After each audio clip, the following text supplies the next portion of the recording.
Let's go to Sky's Becky Williams, who's in Salisbury, where that attack on the Skripals took place. So we've had the confirmation from the Prime Minister, Becky, about what this nerve agent was, a military-grade nerve agent of a type developed by Russia, part of a group of nerve agents known as Novichok. How is that news going to be received there in Salisbury?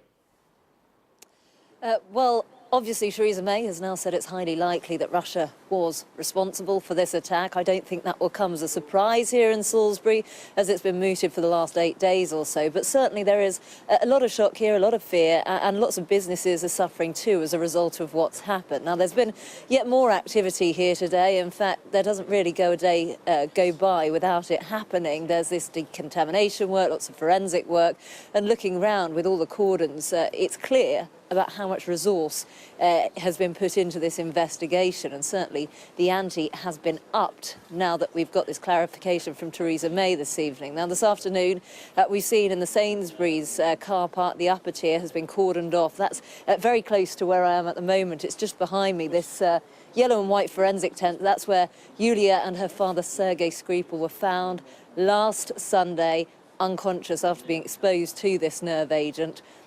But Sainsbury's has been cordoned off. We've seen black barricades, so you can't see a great deal there. But all the shoppers were told to remove their cars earlier. And then we saw counter-terrorism police arrived, masked, and various activity there. Some shoppers said they were told that a vehicle had to be removed. We haven't had clarification on that, but certainly a lot of decontamination work is underway, and a huge cordon in place as well at the moment.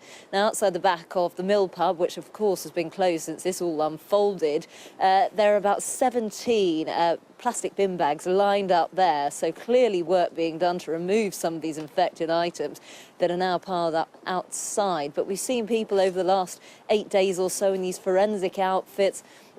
There has been a lot of concern, and of course yesterday Public Health England coming out and saying anyone who'd eaten in the ZZ restaurant or the Mill pub, which is where we now know Yulia and her father Sergei had been before they fell unconscious. People are being told to wash their clothes, to wipe off their phones, any handbags, any objects they had with them, because over time it could be harmful. Although Public Health England have said that the risk is minimal and there is a low risk to the public. But here's what one person had to say who'd been eating at the Mill pub.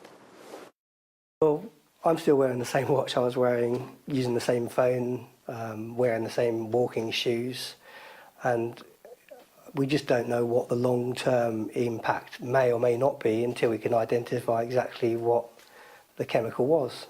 If they'd have told us directly, those people that are in the mill, contact us for further information, then we would have done so straight away. But to give general advice like put your non-dry cleanable products into a bag and then wait further instructions is a little concerning.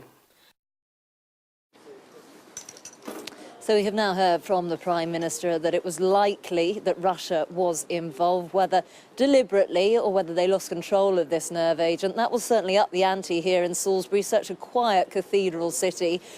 People here will no doubt be frightened, others going about their daily business. But at the same time, this is now the focus of this police investigation, and all across this city, cordon upon cordon. OK, Rebecca Williams, thank you. Let's get more reaction now from our chief political correspondent, John.